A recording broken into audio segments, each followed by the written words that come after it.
उत्तराखंड डाक सेवक भर्ती में एक बार फिर फर्जीवाड़ा का खुलासा हुआ। डाक सेवक भर्ती में ऐसे अभ्यर्थियों का चयन किया गया जिन्हें हिंदी तक लिखनी नहीं आती। भारतीय पोस्ट ऑफिस के उत्तराखंड रीजनल पोस्ट ऑफिस में ग्रामीण डाक सेवकों की भर्ती के लिए 1238 पदों का अधिचयन डायरेक्टर पोस्ट ऑफिस को भेजा गया था। इस पर अभ्यर्थियों का चयन भी कर लिया गया, लेकिन जब अभ्यर्थियों के दस्तावेजों की जाँच की गई तो कई गड़बड़ियों के मामले सामने आए। उत्तराखंड राज्य में जीडीएस भर्ती में फर्जी दस्तावेजों का मामला चर्चा का विषय बना हुआ है।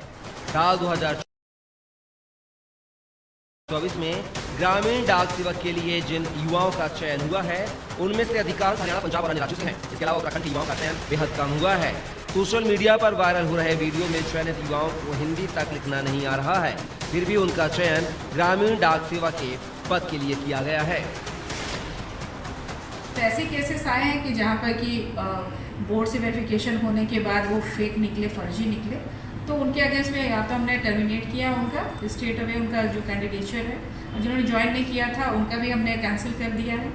और कुछ एक दो किस्से में जिसमें कि आप पेपर में भी आ जाया, जैसे कि 6 केस में उस पर FIR भी की गई। तो इसी संदर्भ में हमने सारे डिवीजन से रिपोर्ट मांगी थी और उसके हिसाब से जो आपको बता दे रहे, जो डिटेल मैं पहले बता दे रही हूँ कि शेड्यूल 1 में जो थे इस तरह के हमारे 20 केस आए हैं फर्जी वाले, ठीक है।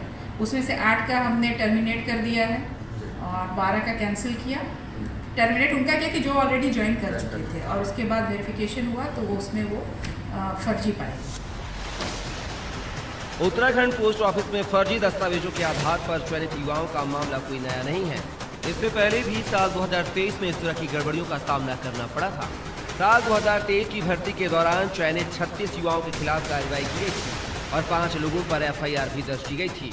अब साल 2024 में भी इसी प्रकार का मामला सामने आया है। उत्तराखंड रीजनल पोस्ट ऑफिस ने प्रदेश के सभी 7 डिवीजन से इस संबंध में विस्तृत रिपोर्ट मांगी है। के साथ भी बात हुई और इस इशू को लोग बार बार उठाते भी रहे हैं, तो इसी संदर्भ में हमने सारे डिवीजन से रिपोर्ट मंगाया है कि कहाँ कहाँ की इस तरह की समस्या आ रही है।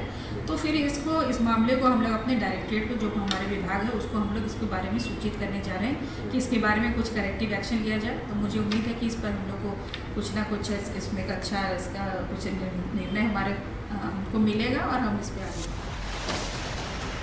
जिन युवाओं का चयन फर्जी दस्तावेजों पर हुआ है उनके भविष्य पर भी अब सवाल उठने लगे हैं। ऐसे में यह देखना होगा कि वेरिफिकेशन के दौरान कौन कौन से नाम सामने आते हैं और इस प्रक्रिया से भर्ती प्रणाली में क्या सुधार होता है। अनादि टीवी के लिए सोनू सिंह की रिपोर्ट।